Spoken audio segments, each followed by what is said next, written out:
Hey everybody, Gears here, and it's just about time to start working on the car again. I don't know exactly what I'm going to do today, maybe get a little sanding in. A few days ago I got a bunch of goo gone, and I was able to get rid of all the adhesive there, got rid of most of it on the front here. Oh, that was tough. I had to not only soak the area, but then I put little strips of paper towel all over the place and put it down for half an hour, 40 minutes. And even then you can still see all the amount that's left. As compared to over here, which is what it was looking like. And that is just some ugly little colors there. You'll notice a bunch of bare metal here. What I have to do when I hit the bare metal is spray it with a little bit of clear coat to seal it in so the moisture in the air doesn't start rusting things. I didn't do that, and back here there's just a little bit of rust going on. I put some anti-rust remover that oxidizes the rust particles into whatever it is.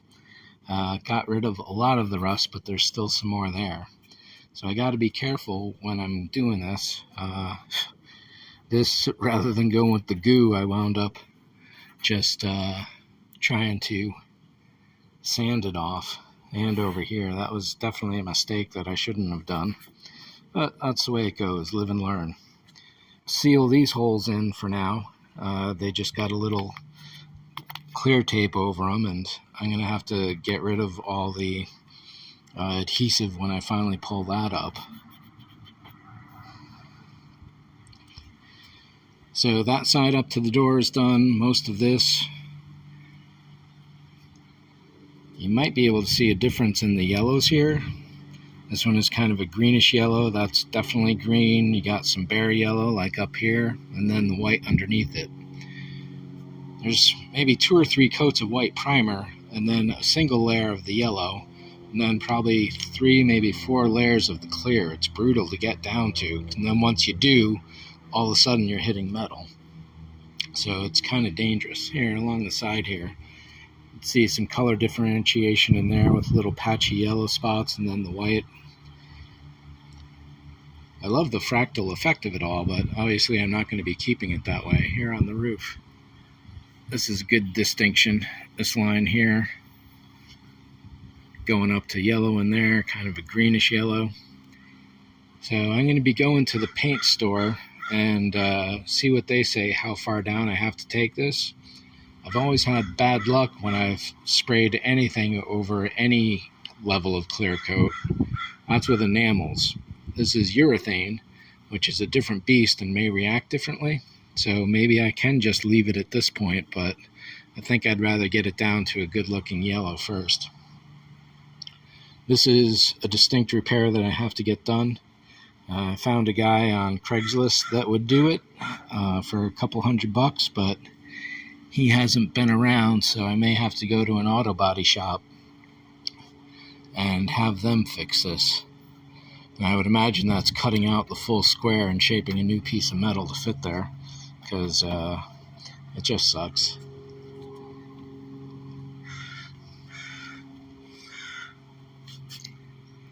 The other day, my wife was asking me, we were driving around, and she was like, "Oh, what color are you going to paint the car?" And I'm like, "Yellow." She says, "But it's already yellow." And I was like, "No, this is like 5 different tones of yellow." Even looking across the hood here, 1, 2-ish, 3-ish. And then it turns out a few things actually have gray primer under them, and those make everything a deeper yellow. So whether I go with white or gray, it's possible that they went gray because this is a fiberglass piece as opposed to actual metal.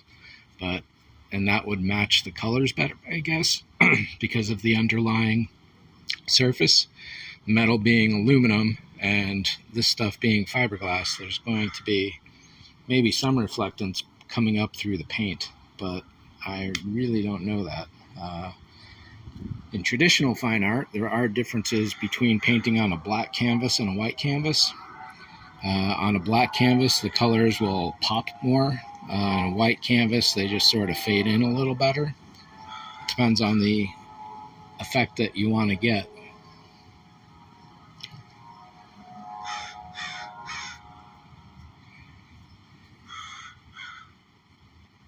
So yeah, even in here in the hood, one yellow, and the bumper is a different yellow. And it's really kind of a green. It's not quite a lime green, but it's definitely not yellow. So it's about 6 months now I've had the car. September, and now is April. Late September. So you got October, November, December, January, February, March, 6, going on 7 months. It's a decent car.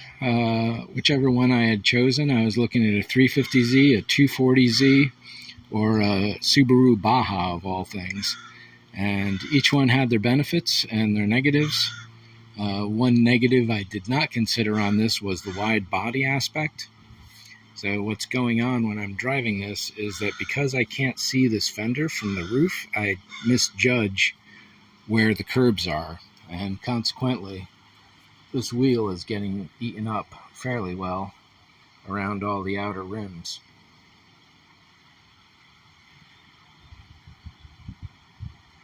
But it's a good car. It's getting 12 miles to the gallon city.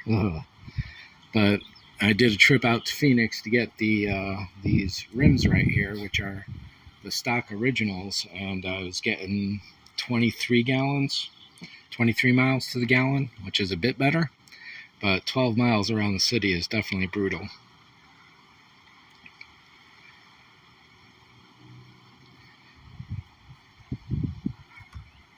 So I think that's about it for this particular installment. Like I said, what I'm going to work on right now, I don't quite know. I don't have any more goo gone to get rid of any of the adhesive left on there. Yeah, and when I do take this all apart, oh my god, there's so much to do.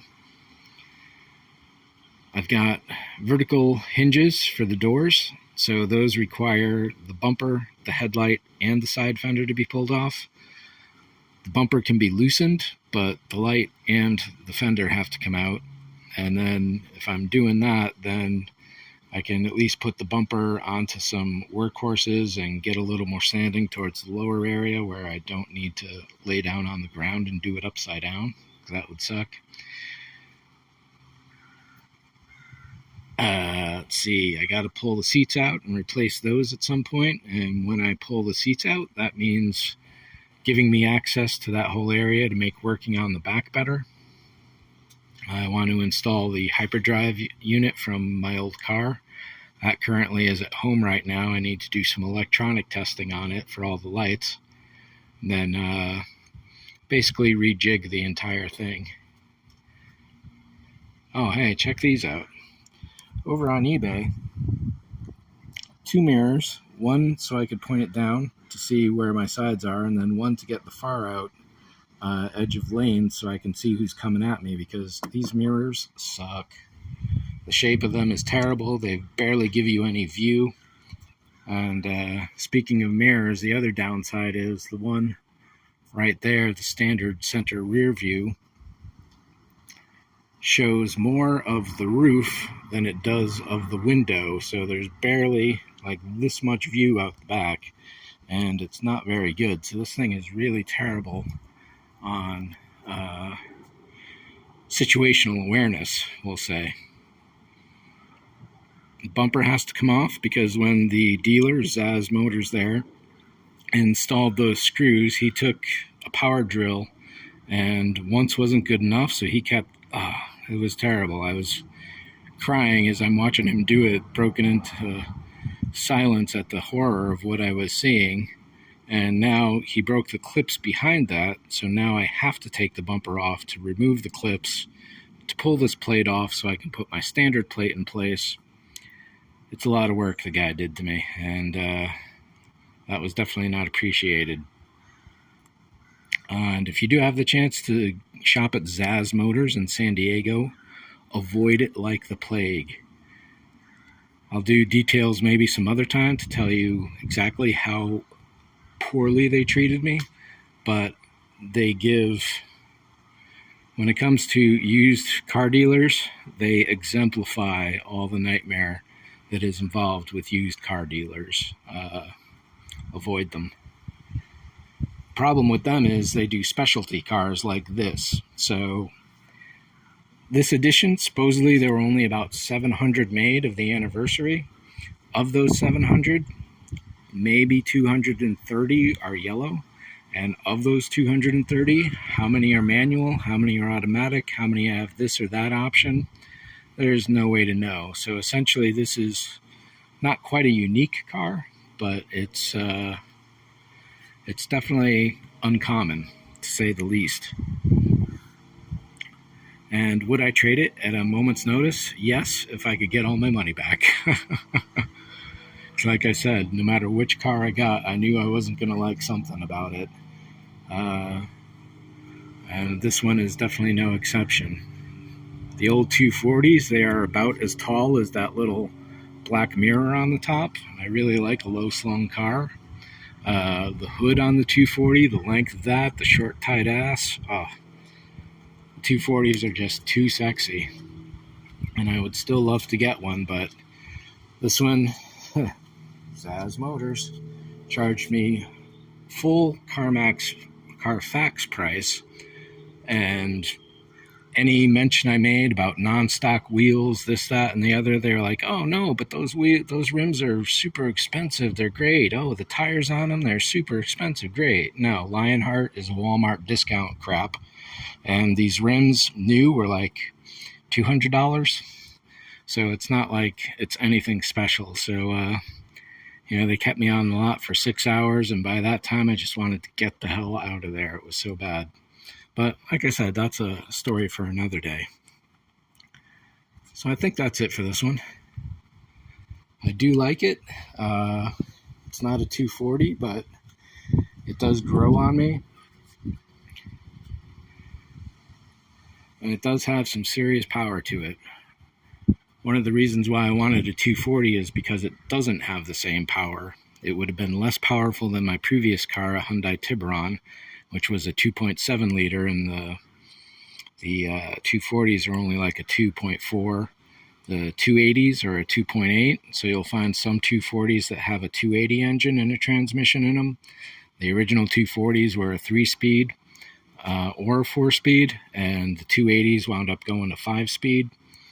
So getting a 5-speed 2.8 inside a 240 body, that's definitely the ideal. If I got a 240, I would not want one with the blue California plates or any other historical value to it, because that would be a legacy car that I would not want to mess with.